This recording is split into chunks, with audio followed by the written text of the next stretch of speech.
Tes.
Bismillahirrahmanirrahim. Assalamualaikum warahmatullahi wabarakatuh. Alhamdulillahirabbil alamin. Wa bihi nasta'in ala umuri dunya waddin. Wassalatu wassalamu ala asyrafil anbiya'i wal mursalin nabiyyina Muhammad wa ala alihi wa sahbihi ajmain wa man ihtada bihuda wattaba atharahu ila yaumiddin. Amma ba'd. Ayyuhal ikhwah yang semoga senantiasa dirahmati dan diberkahi oleh Allah Subhanahu wa taala. Alhamdulillah kita bisa berkumpul di malam ini dalam rangka untuk ngaji ilmu agama.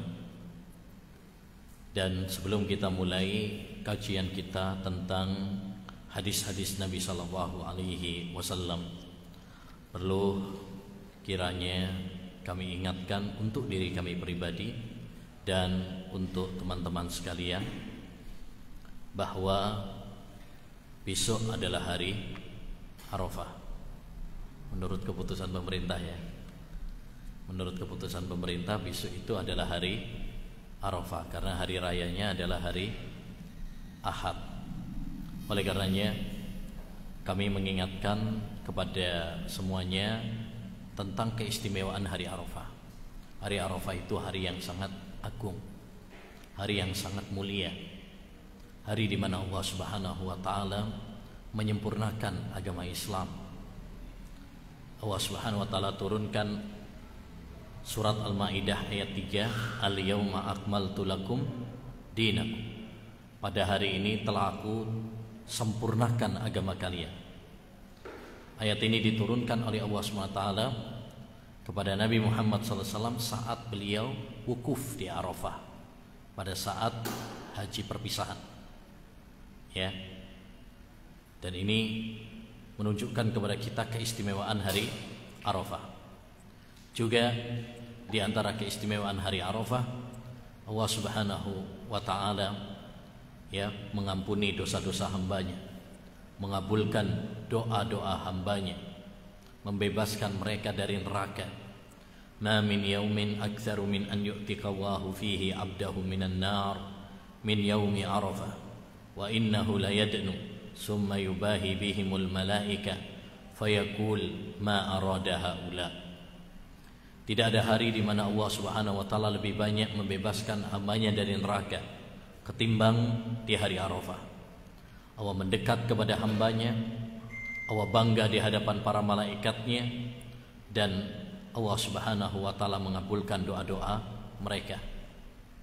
Oleh karenanya, karena hari Arafah adalah hari yang sangat mulia, mari kita manfaatkan besok untuk meningkatkan amal ibadah kita. Di antara yang sangat dianjurkan adalah puasa. Ini puasa apa? Arafah. Keutamaannya sangat besar. Nabi SAW bersabda, "Saumu Arafah ahtasibu ala Allah an yukaffira as-sanatal madiyah wal qabilah." Puasa Arafah itu keutamaannya kata Nabi menghapus dosa-dosa setahun yang lalu dan setahun yang akan datang. Masya Allah, puasa cuma 1 hari, tapi pahalanya menghapus dosa-dosa kecil selama 2 tahun. Tentu ini keutamaan yang sangat langka, jarang, cuma sekali dalam setahun. Ya, kita butuh kepada penyucian dosa, karena kita adalah hamba-hamba yang banyak berdosa kepada Allah Subhanahu wa taala. Ya, kita sering menerjang larangannya, melalaikan perintah-perintahnya. Maka saatnya bagi kita untuk membersihkan diri kita dari dosa. Ya, maka jangan lewatkan puasa hari Arafah besok. Ajak keluarga kita, istri dan anak-anak kita juga untuk sahur. Ya, kata Sa'id bin Jubair, aikidu khadamakum liyatasahharu yauma Arafah. Bangunkan ya keluarga kalian, pelayan-pelayan kalian, agar mereka sahur di hari Arafah. Ya, karena kita ingin untuk masuk surga bersama keluarga kita. Yang kedua, di antara yang sangat dianjurkan juga di hari Arafah adalah memperbanyak doa. Memperbanyak doa kepada Allah Subhanahu wa taala.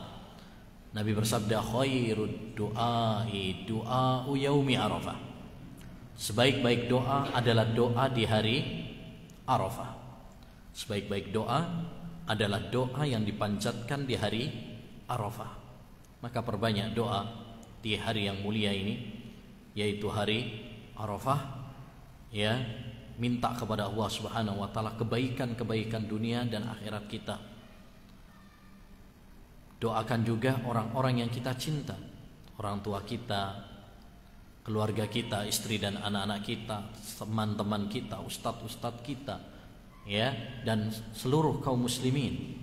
Doakan, ya, maka persiapkan doa-doa terbaik di hari Arafah. Kalau kita bisa fokus menyendiri di hari Arafah, tentu itu lebih baik. Ini istata'ta an tahluwa bi nafsika isyata Arafah faf'al.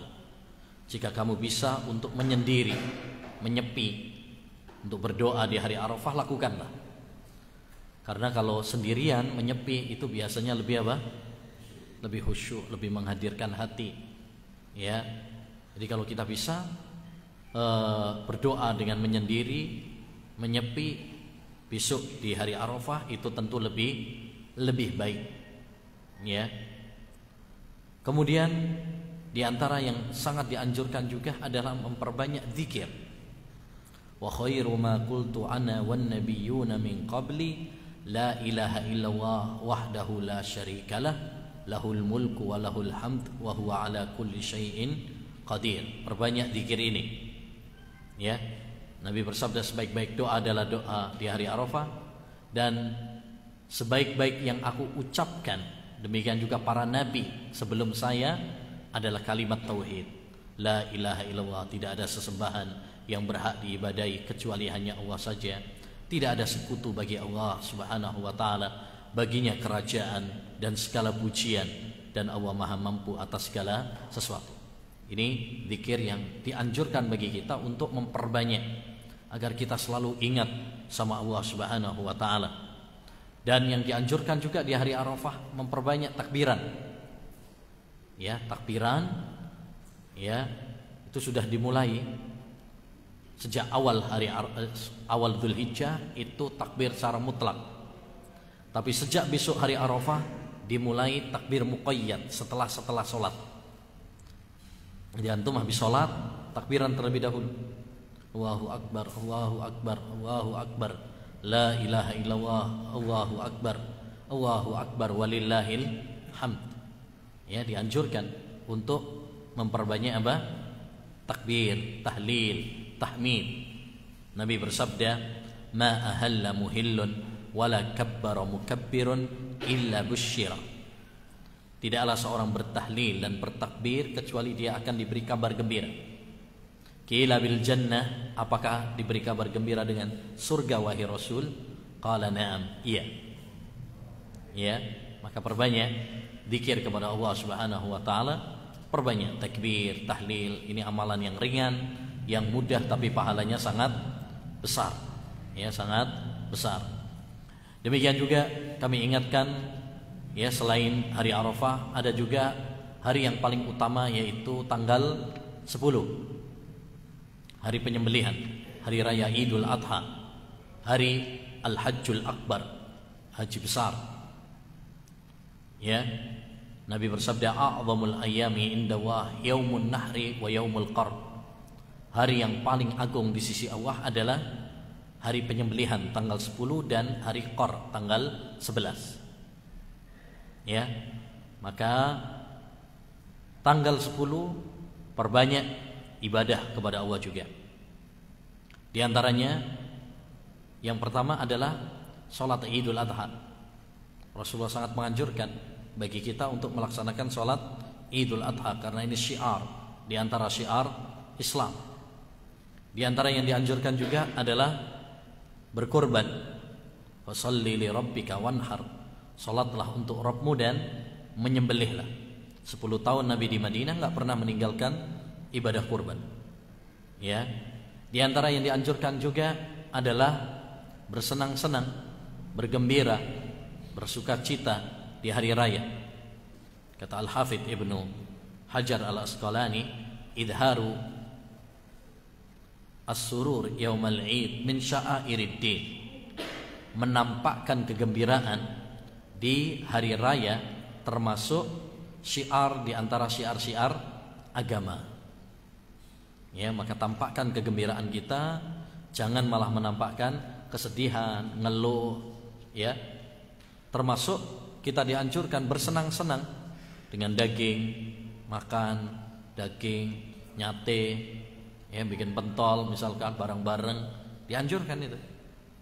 Ya, supaya kita bersenang-senang dengan hewan sembelihan, daging sembelihan yang diizinkan oleh Allah Subhanahu wa taala. Ya, Nabi bersabda, ayyamut tasyrik ayyamu aklin wa syurbin wa dzikrin lillah. Hari-hari tasyrik tanggal 11, 12, 13 itu adalah hari untuk bersenang-senang dengan makan, bersenang-senang dengan minum, yakni Allah perbolehkan kita. Ya, asalkan tidak melampaui batas. Ya. Kemudian wa dzikrin lillah, dan zikir kepada Allah. Jadi walaupun kita bersenang-senang dengan yang Allah izinkan, dengan yang Allah bolehkan, niatkan semua itu dalam rangka untuk semakin kuat, bersemangat, ya, dalam ketaatan kepada Allah. Kita makan daging niatnya supaya lebih kuat nanti ikut pengajiannya, lebih semangat, gak ngantuan, gak malesan, ya. Sholatnya juga demikian, ya, niatkan seperti itu. Baik. Jadi ini untuk mengingatkan kepada diri kami pribadi dan kepada ikhwan sekalian, ya, karena insyaallah taala besok kita menyongsong hari Arafah, ya. Jangan lupa berpuasa dan perbanyak doa kepada Allah Subhanahu wa taala, ya. Minta, ya, kebaikan-kebaikan dunia dan kebaikan-kebaikan akhirat kita. Selanjutnya, ayyuhal ikhwah yang semoga senantiasa dirahmati dan diberkahi oleh Allah Subhanahu wa taala, kita lanjutkan hadis yang ke-51. An Abdurrahman bin Samurah radhiyallahu anhu qala, dari Abdurrahman bin Samurah, semoga Allah Subhanahu wa taala meridhoinya.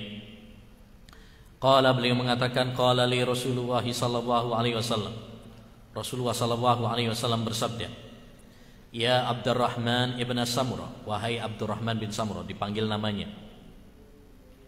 ya, karena orang kalau dipanggil namanya itu lebih perhatian, lebih perhatian. Wahai Abdurrahman bin Samurah, la tas'alil imarah, jangan kamu minta-minta jabatan kepemimpinan. Gak usah minta-minta mencalonkan, mengajukan diri sebagai pemimpin, gak usah.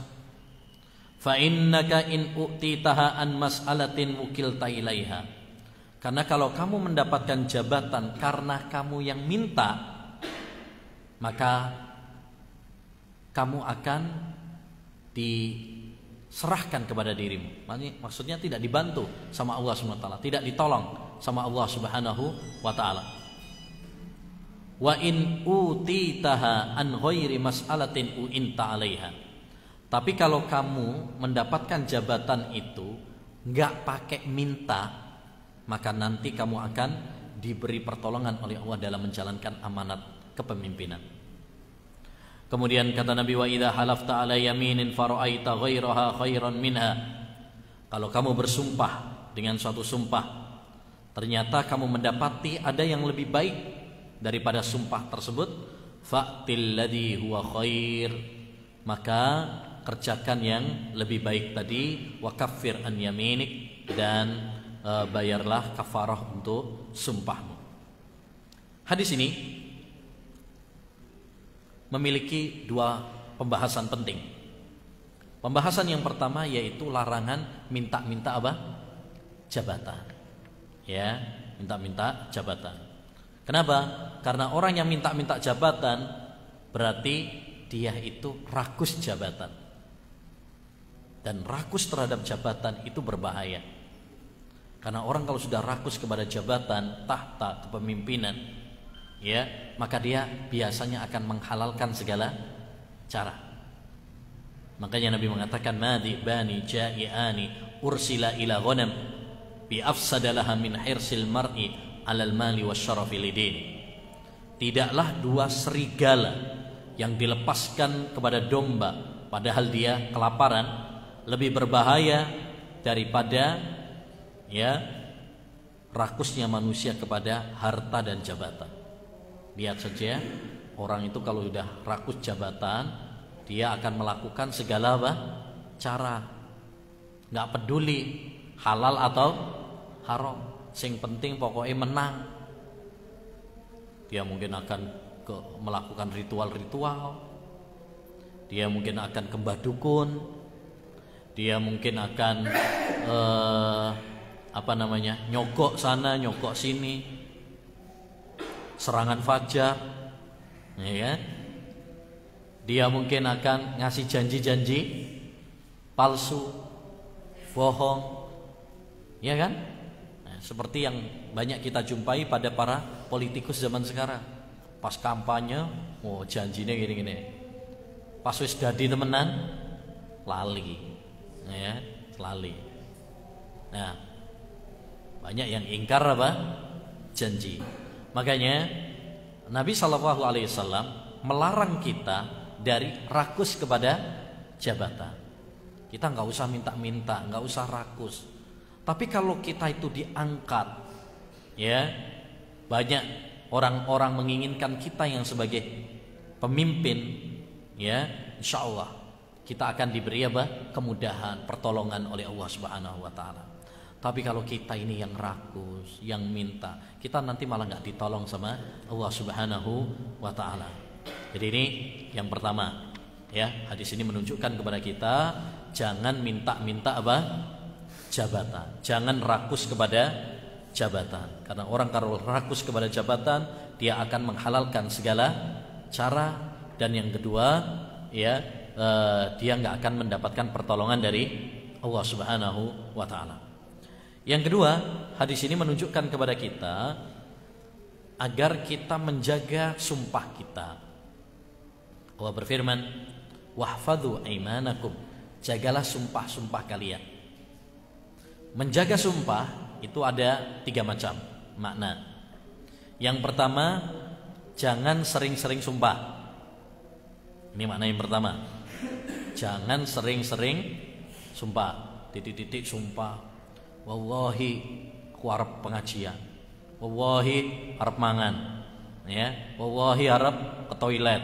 Wallahi mau tidur. Enggak usah. Ya. Sumpah itu hanya digunakan jika dalam hal-hal yang penting sekali. Dalam hal-hal yang penting, mendesak. Misalkan orang tersebut tidak percaya sama kita, ya, dan masalah tersebut masalah yang sangat penting. Jangan dikit-dikit kemudian apa? Ya, sumpah. Ini makna yang pertama.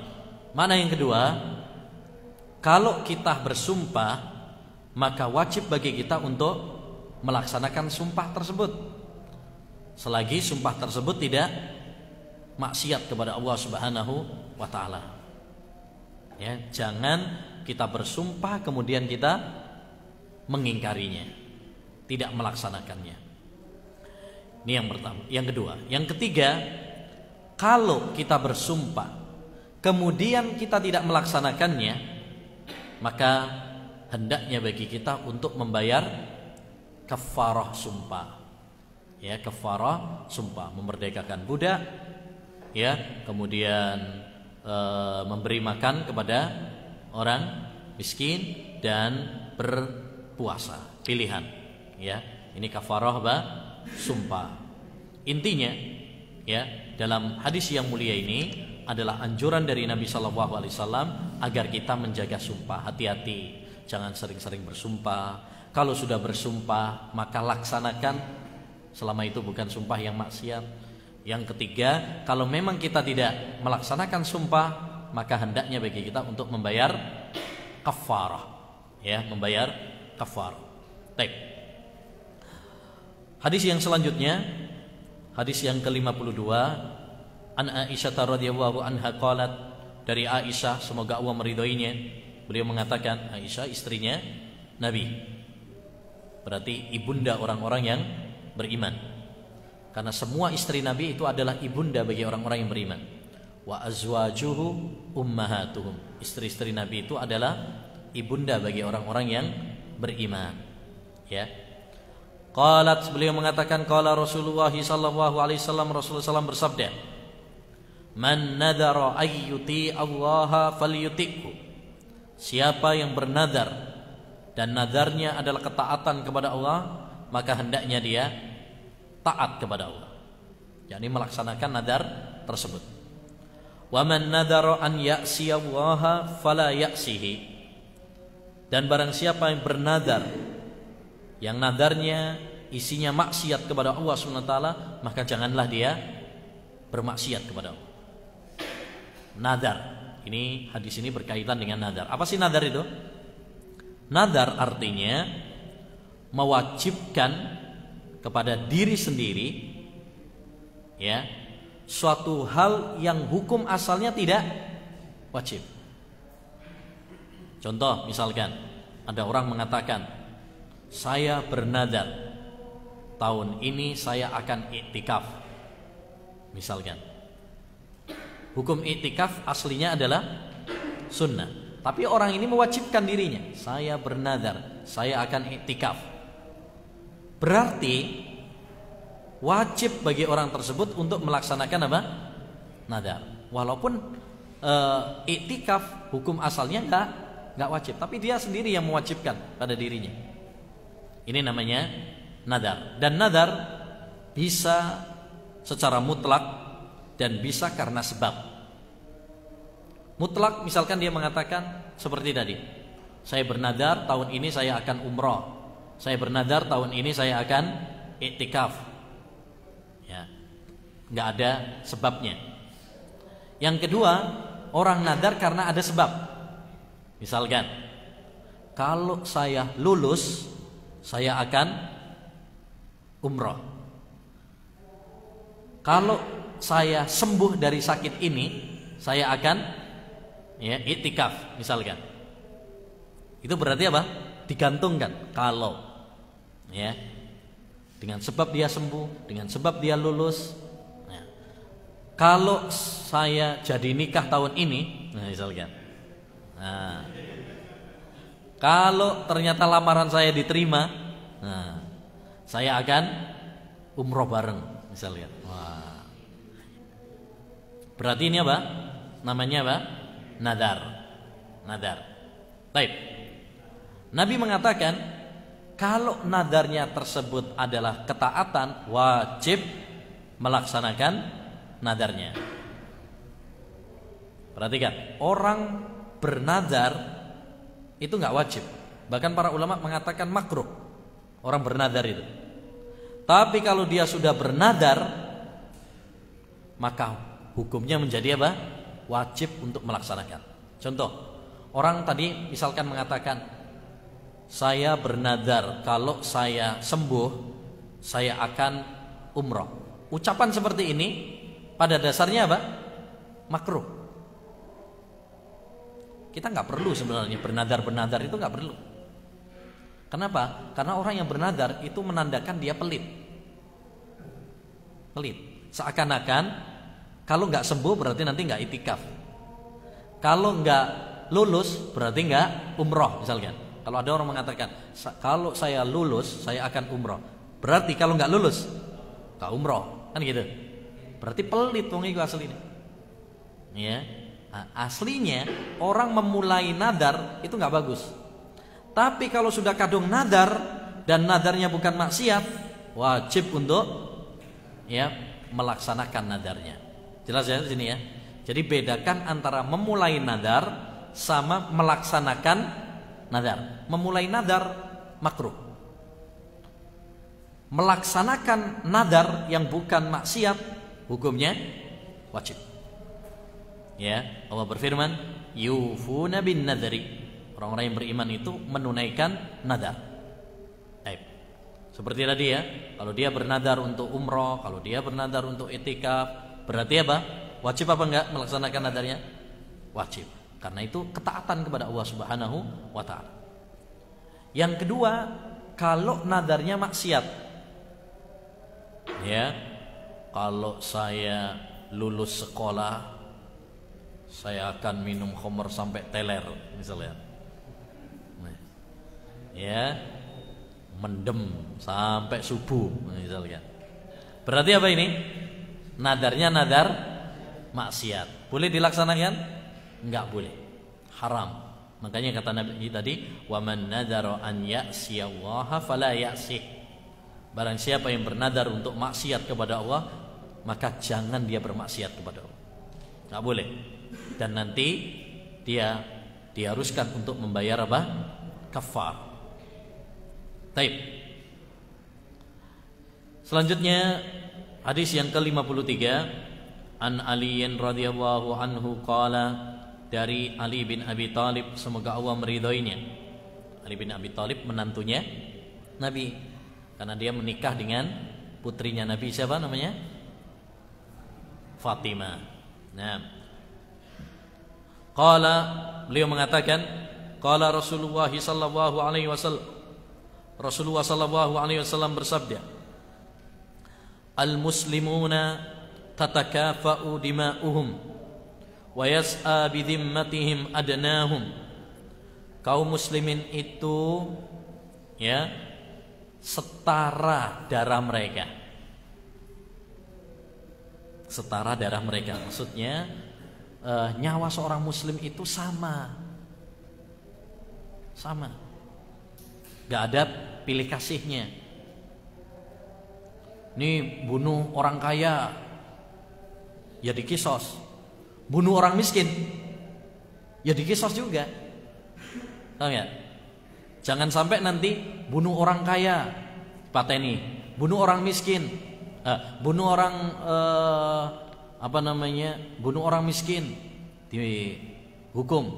Bunuh orang kaya, ya, nggak dihukum misalkan. Atau sebaliknya, bunuh orang kaya dihukum, bunuh orang miskin nggak dihukum. Ini juga jangan, ya, karena nyawa manusia itu sama.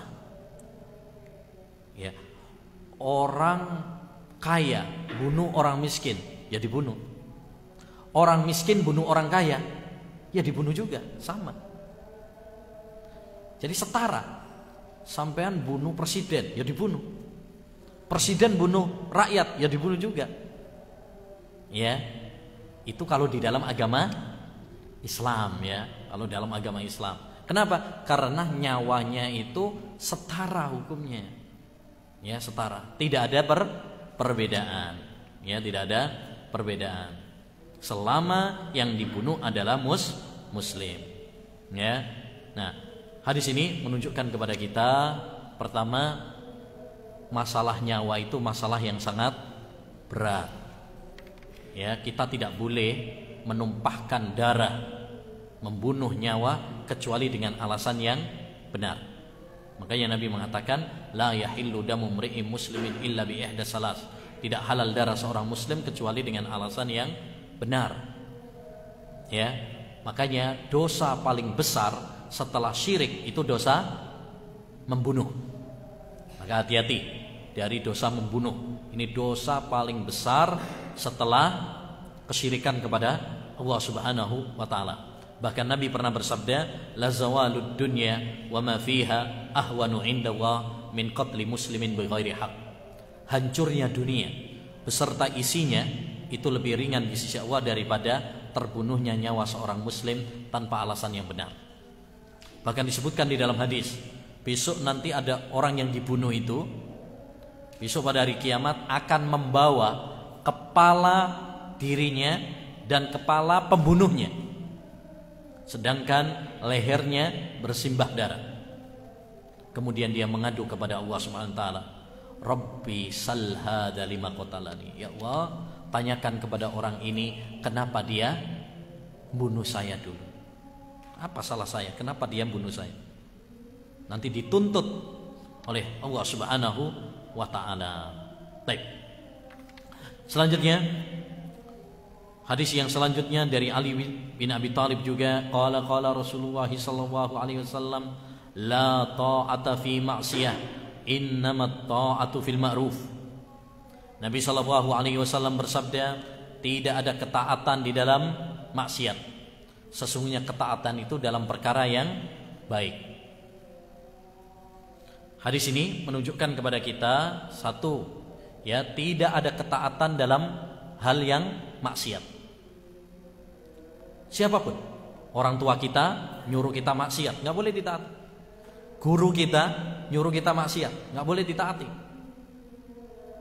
Ya, tokoh kita, idola kita nyuruh kita maksiat, nggak boleh ditaati. Makanya tidak ada ketaatan mutlak kecuali hanya kepada Allah dan Rasul. Karena Allah dan Rasul nggak mungkin nyuruh kita apa? Maksiat, itu nggak mungkin. Tapi selain Allah dan Rasulnya, pasti ada kemungkinan nyuruh kita baik, nyuruh kita nggak baik. Kalau nyuruhnya baik, wajib ditaati. Tapi kalau nyuruhnya nggak baik, nggak boleh untuk ditaati. Contoh, orang tua. Kita tahu orang tua itu wajib ditaati. Ya, termasuk berbakti kepada orang tua adalah mentaati keduanya. Tapi kan tidak semua orang tua memerintahkan anaknya yang baik. Betul nggak? Kadang-kadang ada orang tua nyuruh anaknya jelek. Ketika orang tua nyuruh anaknya jelek, wajib ditaati apa tidak? Enggak. Seperti dalam surat Luqman, Allah mengatakan, wa in jahadaka ala an tusyrika bima laysa laka bihi ilmun fala tuti'huma wa sahibhuma fid dunya ma'rufa. Kalau kedua orang tuamu nyuruh kamu murtad, maka jangan taati. Ya, seperti para sahabat-sahabat dulu ya, banyak yang diancam oleh orang tuanya supaya murtad dari agama Islam. Ya, nggak boleh ditaati. Atau kalau sekarang misalkan ada orang tua nyuruh kita melakukan hal-hal yang maksiat misalkan, nggak boleh ditaati. Itu orang tua, apalagi istri.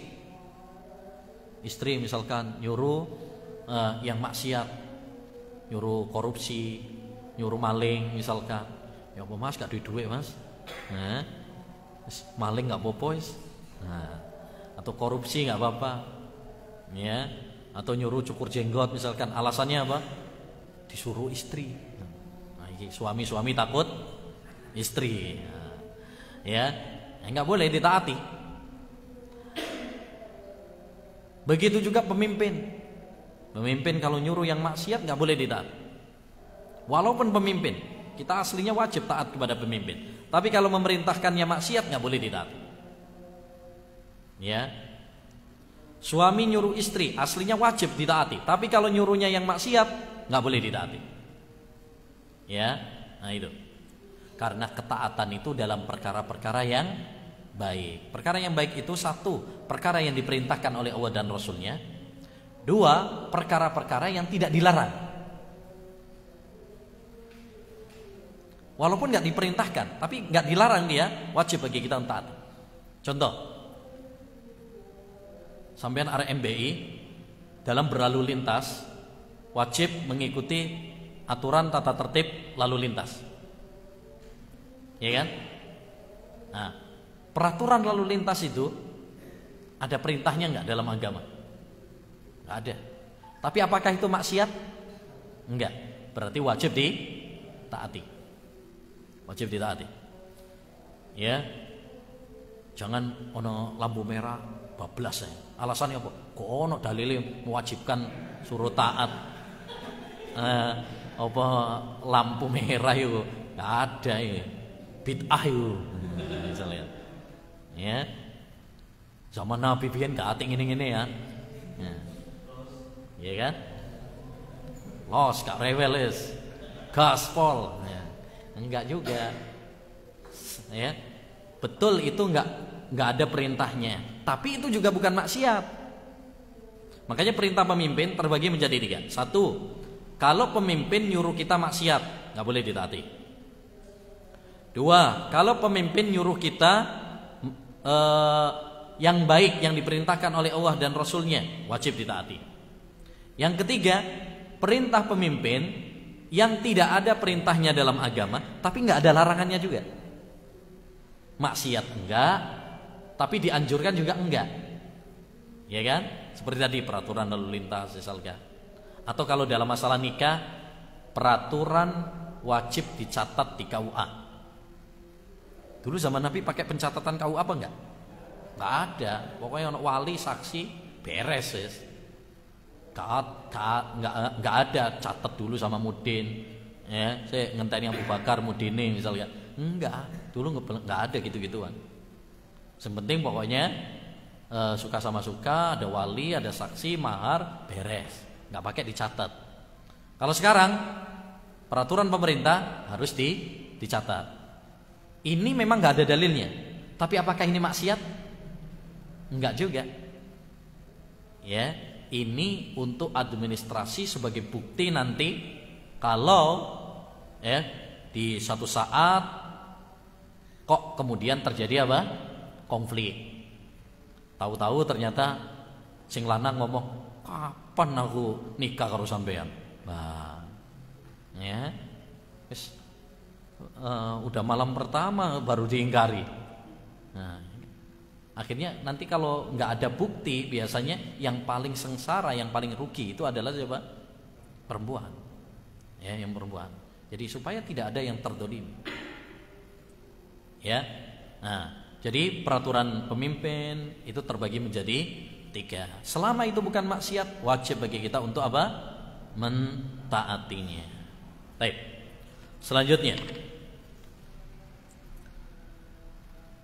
hadis Ibnu Abbas radhiyallahu an, qala Rasulullah sallallahu alaihi wasallam, "Law yu'tan nasu bid'awahum ladda'a rijalun dima'a qaumin wa amwalahum, walakin al-yaminu 'alal mudda'a alaihi."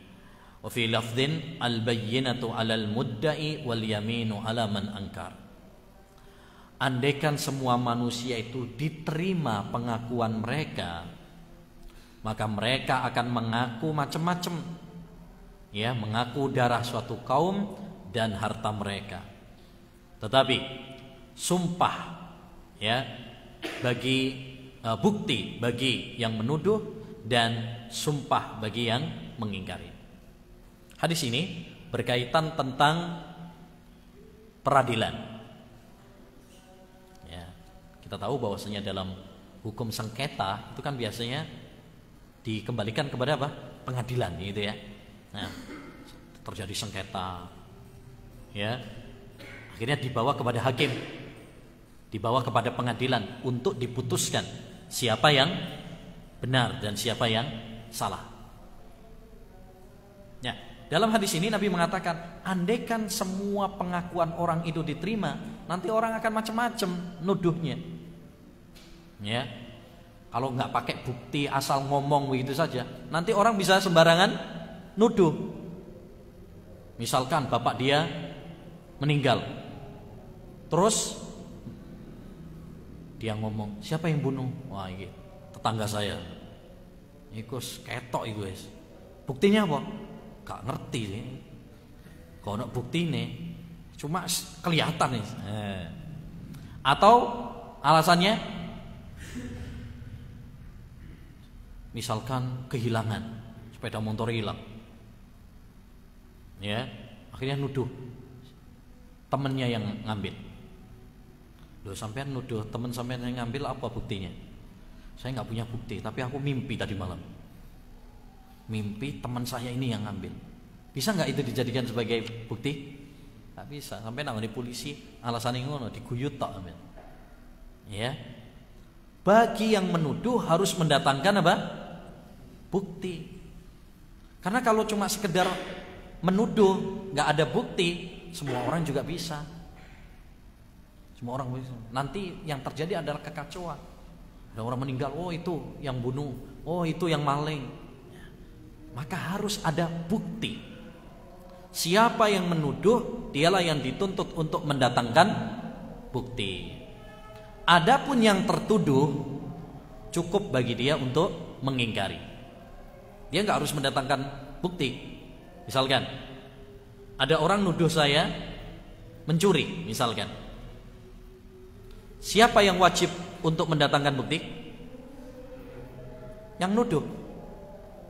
Kalau saya, cukup bagi saya untuk mengatakan saya nggak mencuri. Udah beres. Mengingkari itu sudah cukup.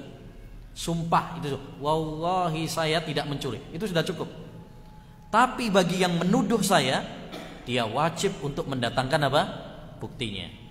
Kalau ada saksi-saksi, kalau ada bukti-bukti, ya, nah, nggak boleh hanya sekedar dengan menurut saya, kayaknya, nah itu nggak boleh, harus dengan bukti yang valid, ya, yang bisa untuk dipertanggungjawabkan. Jelas ya ini ya. Nah, selanjutnya hadis yang selanjutnya. Hadis yang ke-61 an Shaddad bin Ausin radhiyallahu anhu anna Rasulullah sallallahu alaihi wasallam qala inna Allaha kataba al-ihsana ala kulli syai'. Sesungguhnya Allah Subhanahu wa taala mewajibkan berbuat baik kepada segala sesuatu. Fa idza qataltum fa ahsinul qitlah. Kalau kalian membunuh, bunuhlah dengan cara yang baik. Gimana maksudnya membunuh dengan cara yang baik itu? Maksudnya kan ada pembunuhan yang dibolehkan ya. Apa pembunuhan yang dibolehkan itu? Kayak kisos, rajam, ya, bunuh orang yang murtad itu boleh. Tapi yang membunuh siapa? Pemimpin. Ya, ojo sampean, wah iki murtad, patah ini. Nah, enggak sembarangan orang. Yang boleh itu adalah siapa? Pemimpin. Ya, ada orang yang membunuh di kisos, yang menerapkan adalah pemimpin. Ya. Nah, itu kalau misalkan membunuh diperbolehkan tapi dengan cara yang baik. Enggak boleh misalkan kisos, caranya disetrum misalkan. Dicopoti kukunya. Itu namanya penyiksaan, enggak boleh. Ya, bunuh dengan cara yang baik. Ya, kayak di Saudi itu saya pernah melihat sekali ya, kisos. Nah, saya dulu pernah di Saudi 4 tahun itu menyaksikan secara langsung kisos. Ya, ketip tok eneng semari, penggal. Set. Ya, langsung gelundung. Ya. Cepet. Enggak pakai di setrum dulu, ya, disiksa terlebih dahulu. Nah, itu enggak boleh. Kalau membunuh dengan cara yang baik. Wa idza dzabhtum fa ahsinud dzibha. Kalau nyembelih binatang, karena ya nyembelih, nggak tahu nyembelih kapan nih? Sesuk apa lusa? Nah, kan ada khilaf ini. Ada yang besok, ada yang lusa ya.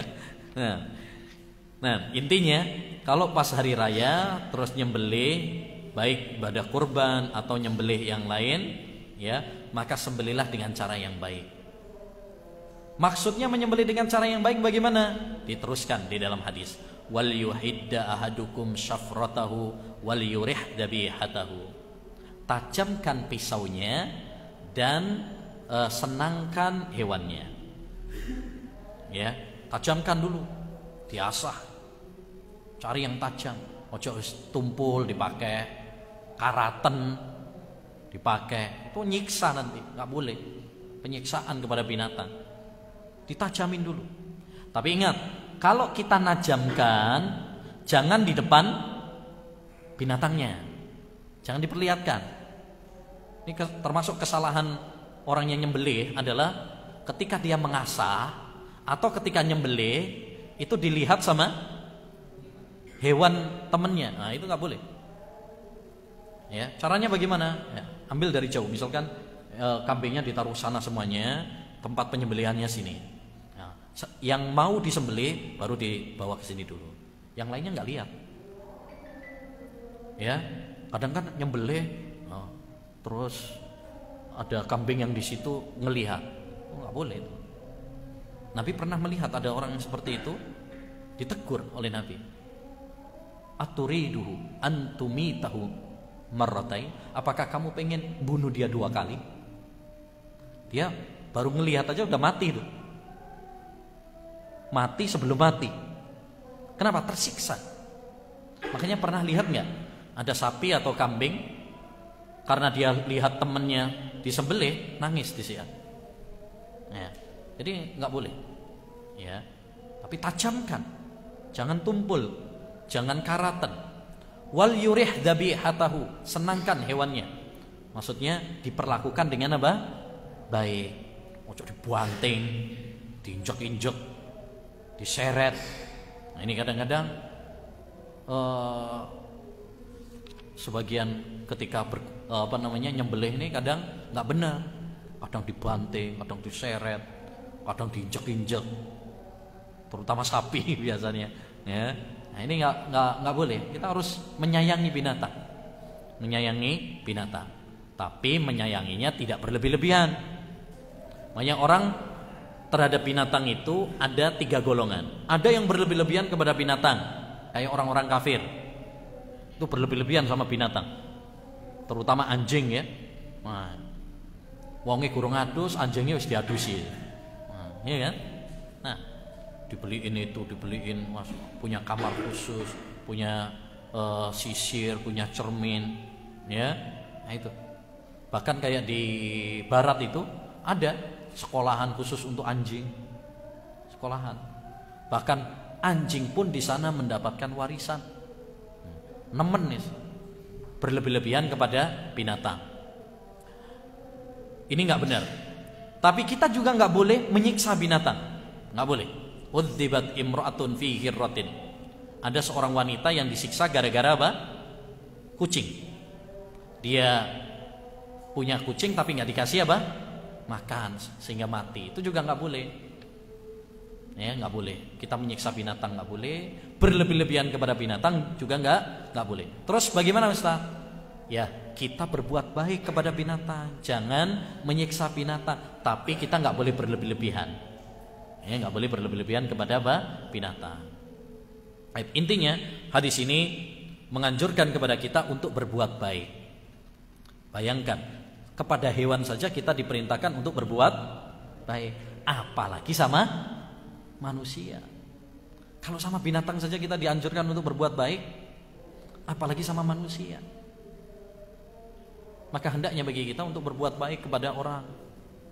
Ya, semakin kita ngaji, ya ikhwan, semakin kita ngaji harus semakin lebih baik akhlak kita, adab kita kepada orang, adab kita kepada keluarga. Nah ini, jangan sampai nih ya, jangan sampai nih sama temen baik, guyonan, royal, loman sama temennya, karo bojo nyengit, tepol, ngamuk antok. Nah, kita harusnya kalau sama teman saja baik, sama keluarga harusnya lebih apa? Baik. Karena tanda akhlak itu ditentukan kepada keluarga.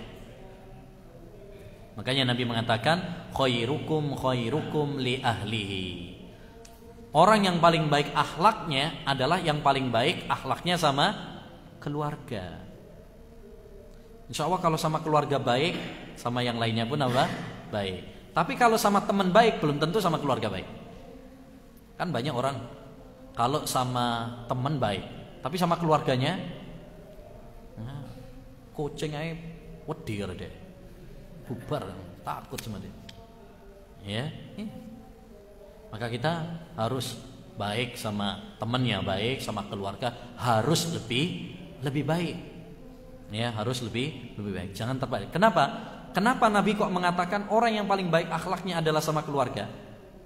Karena sama keluarga itu nggak bisa dibohongin. Kalau sama teman kan saya iso acting ya. Kan mes dilut tok. Ya, kita bisa acting. Tapi kalau sama keluarga, gak iso. Watak asli pasti muncul. Makanya kalau antum bisa baik sama keluarga, berarti itu watak asli antum. Tapi kalau sama teman, belum tentu itu watak asli. Karena cuma sebentar. Kita misalkan ada tamu, Masya Allah guyut tak sedih. Mari ngono, naburi, gergeten, kan gitu. Itu kalau sama orang. Tapi sama keluarga nggak bisa antum acting pegel dewe. Karena tiap hari ketemu sama keluarga. Ya, maka ini teman-teman ya sangat penting sekali untuk kita perhatikan ya. Kalau kita dianjurkan berbuat baik kepada binatang, apalagi kepada manusia, apalagi kepada orang yang lebih dekat sama kita, orang tua kita, istri kita, anak-anak kita dan lain sebagainya. Tapi selanjutnya hadis yang ke-62, An Jabir bin Abdullah radhiyallahu anhu maqal, dari sahabat Jabir bin Abdullah radhiyallahu anhu maqal, beliau mengatakan harrama Rasulullah sallallahu alaihi wasallam yauma Khaibar al-humura al-insiyah wal luhum al-bighal wa kullu dhinabin minas siba wa kullu dhi mihlabin minat tayr.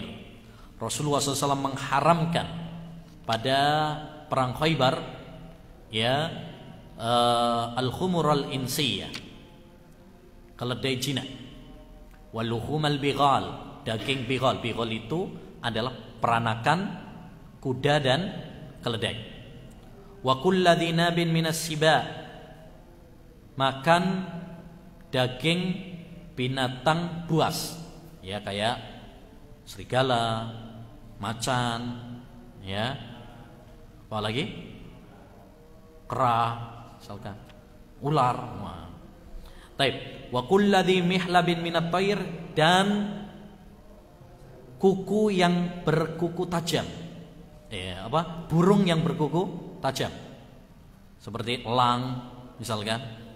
Apa lagi? Garuda. Sepenting bukan Garuda di dadaku. Taib. Taib. Hadis ini diriwayatkan oleh Imam At-Tirmidzi. Taib. Hadis ini berbicara tentang masalah apa? Makanan. Makanan ini penting ya, kawan. Ya, makanan ini penting untuk kita perhatikan. Kenapa? Karena antum kalau makan makanan yang baik akan membentuk karakter yang baik.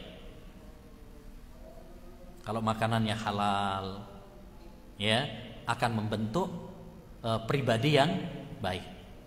Tapi kalau makanannya haram, antum akan terpengaruh dengan makanan tersebut. Inilah kenapa kita dilarang makan daging binatang buas. Kenapa? Karena kalau kita makan daging binatang buas, akhlak kita pun buas. Ya, orang kalau makan misalkan babi, akhirnya akhlaknya seperti apa? Babi. Babi itu akhlaknya apa?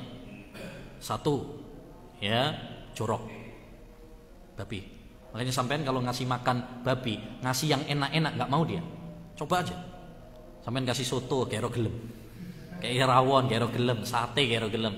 Tapi kasih coba makanan kotoran, comberan, mau dia. Yang kedua, ya, dia tidak bisa mengerem syahwatnya. Itu babi. Makanya orang yang kalau makan babi biasanya apa? Nggak bisa mengerem syahwatnya. Pergaulan bebas, kayak di barat dan di sebagainya, ya, ngeri. Yang ketiga, ini menimbulkan apa? Penyakit. Makanya orang yang kalau biasa makan daging babi itu ada kena penyakit karena di dalam daging babi tersebut tersimpan apa? Ya, cacing pita yang itu sulit untuk dicarikan obatnya. Ya. Nah, intinya kita harus menjaga apa? Makanan kita harus selektif. Jangan sampai makan makanan yang haram, karena makanan yang haram akan berpengaruh pada diri kita. Beda kalau sampai makan makanan yang halal, pribadinya akan lembut, akhlaknya akan baik. Apa meneng sing halus-halus kayak kangkung misalkan, wah, kerupuk, kalem insyaallah. Ya, saking kalem ngantuan pas taklim. Ya. Nah, intinya maksudnya cari makanan-makanan yang halal. Ya, jangan makan makanan yang haram. Di antara makanan yang haram ini tadi, yaitu apa tadi? Keledai Cina, bigol. Bigol itu tadi peranakan antara kuda dengan keledai. Ya, nah, kuda itu halal, tapi kalau keledai haram. Lah ini peranakan, berarti ada yang haram, ada yang halal. Karena berkumpul antara halal dan haram, yang dimenangkan adalah haramnya untuk kehati-hatian. Untuk kehati-hatian. Kalau makan daging kuda, boleh apa enggak? Boleh, karena kuda itu halal. Cuma bigol itu peranakan antara kuda dan keledai. Jadi dia campuran. Ya. Bapaknya halal, ibunya haram. Jadinya anak haram. Jadinya haram. Baik, kemudian tadi yang nggak boleh juga adalah makan binatang buas, ya, kayak serigala misalkan, atau macan, singa, ya, monyet misalkan. Nah, sampean kalau makan daging mana, nah, gue lah akhlaknya koyok monyet, enggak, jurus monyet nanti, kerasakti. Ya. Baik, wa kulladzi mihlabin minat thair, dan burung yang berkuku tajam, karena itu buas, ya, seperti elang, ya. Baik.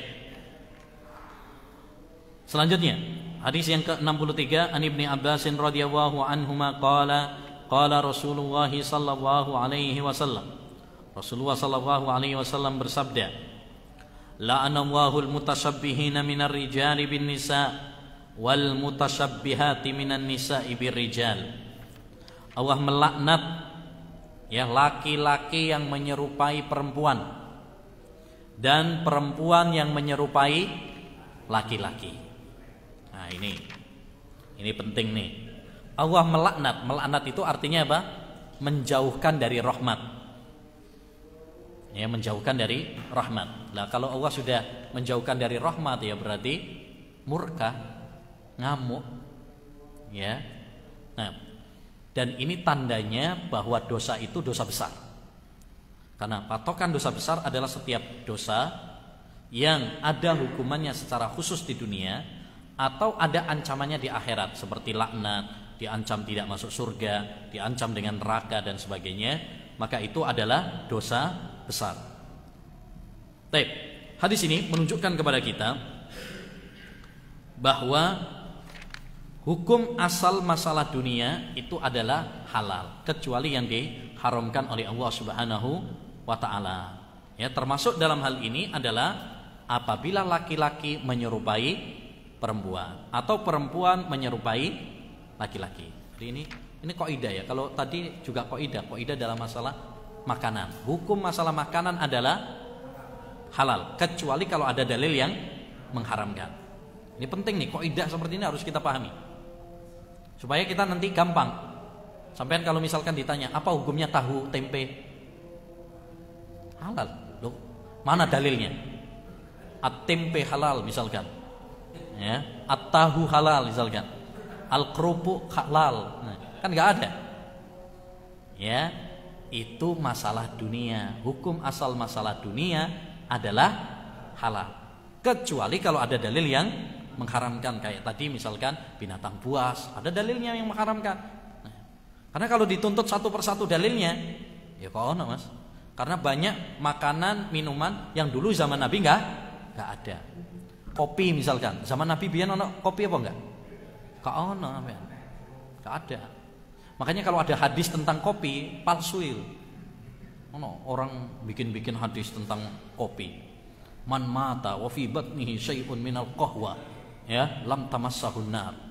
Siapa yang mati di perutnya ada kopi, maka neraka tidak akan bisa menyentuhnya.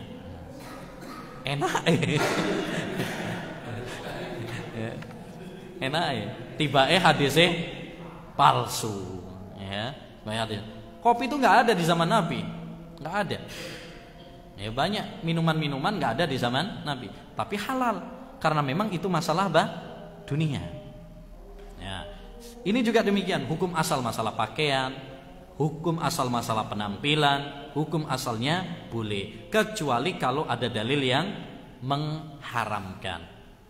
Termasuk seperti dalam hadis ini, yaitu menyerupai dalam hal-hal yang merupakan ciri khas.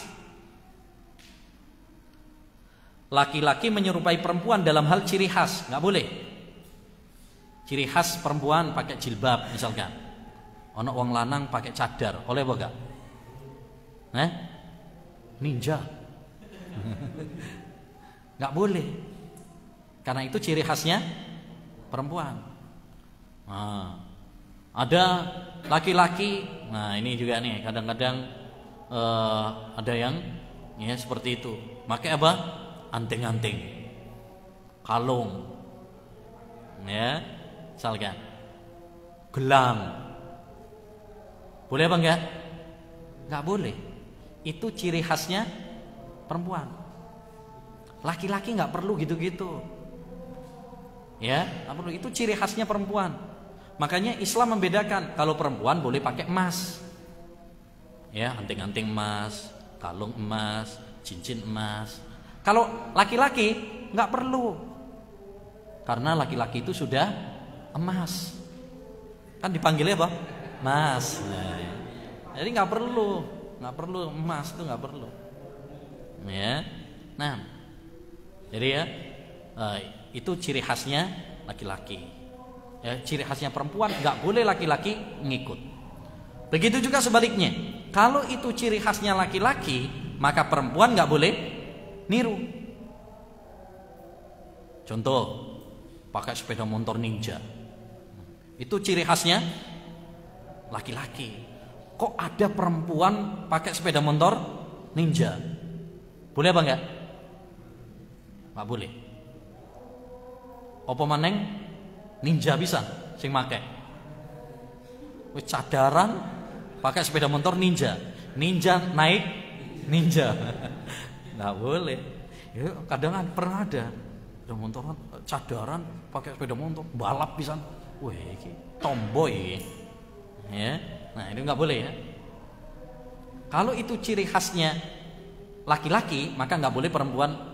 Kalau itu bukan ciri khas laki-laki, bukan ciri khas perempuan, boleh apa tidak? Boleh. Kayak apa? Sepeda motor matic. Sepeda motor matic itu bukan ciri khas laki, bukan ciri khas perempuan. Makanya orang RMBI ya pakai matic ya. Walaupun kurang maco gitu ya. Tapi itu bukan ciri khas ya. Bukan ciri khas. Kalau perempuan berarti itu, kalau laki enggak, bukan ciri khas.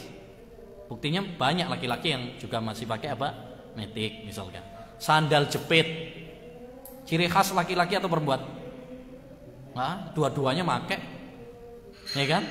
Nah, tapi kalau sampean misalkan pakai sandal sing tinggi ku, nah, iku akhirnya apa? Nah, jadinya cucok, bencong. Nah, itu nggak boleh, banci itu namanya. Jadi kalau itu ciri khasnya laki-laki, nggak boleh perempuan apa? Menyerupai. Kalau itu ciri khasnya perempuan, nggak boleh laki-laki menyerupai. Kalau itu bukan ciri khas laki-laki atau perempuan, berarti apa? Boleh dua-duanya. Laki-laki boleh pakai, perempuan juga boleh pakai, ya. Baik. Selanjutnya, hadis yang selanjutnya 64. An Nabi Hurairah radhiyallahu anhu qala Rasulullah sallallahu alaihi wasallam, ma anzalallahu da'an illa anzalalahu shifaan.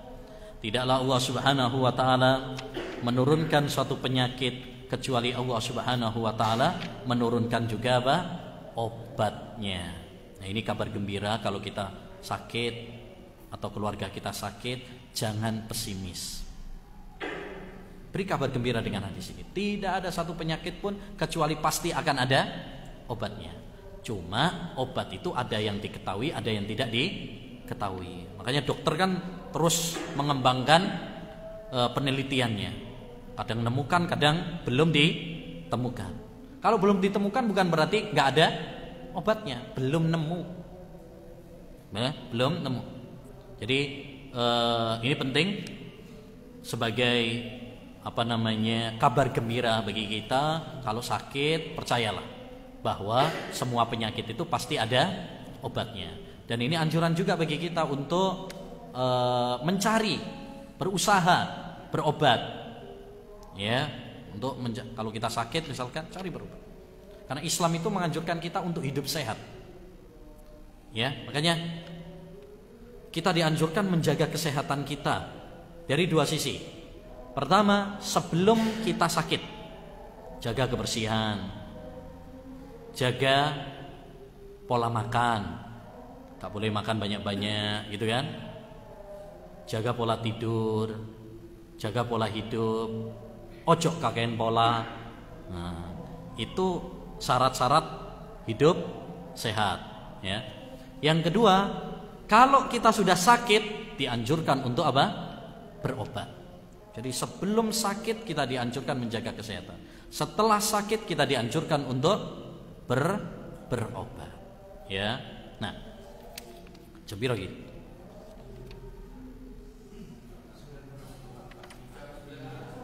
Oh ya, ya wes lah. Suwi-suwi malah gak nyantol biasanya. Dapat banyak nih, 10 hadis sudah. Insyaallah ta'ala nanti kita lanjutkan pada pertemuan berikutnya.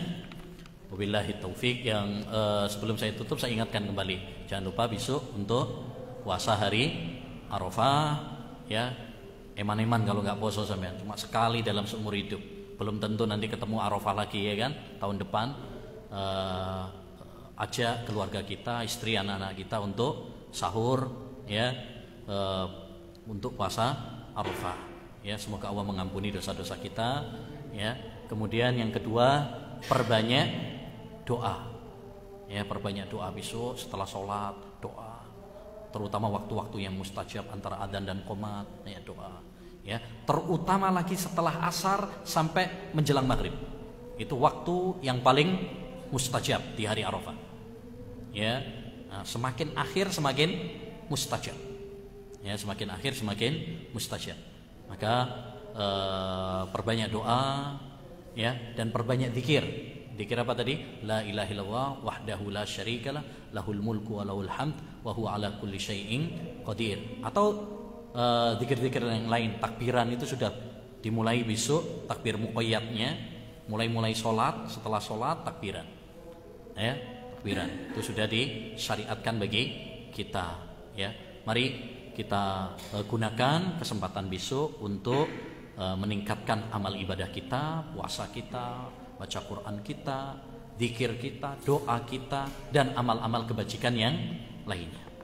Semoga Allah Subhanahu wa taala memberikan kekuatan dan kemudahan kepada kita untuk berlomba-lomba beramal saleh di bulan Dzulhijjah, dan semoga Allah Subhanahu wa taala memberikan maghfirahnya kepada kita semuanya, sehingga kita menjadi hamba-hamba Allah yang diampuni dosa-dosanya dan dimasukkan oleh Allah ke surganya bersama keluarga kita tercinta. Amin ya rabbal alamin. Subhanakallahumma wa bihamdika asyhadu an la ilaha illa anta astaghfiruka wa atubu ilaik. Assalamualaikum warahmatullahi wabarakatuh.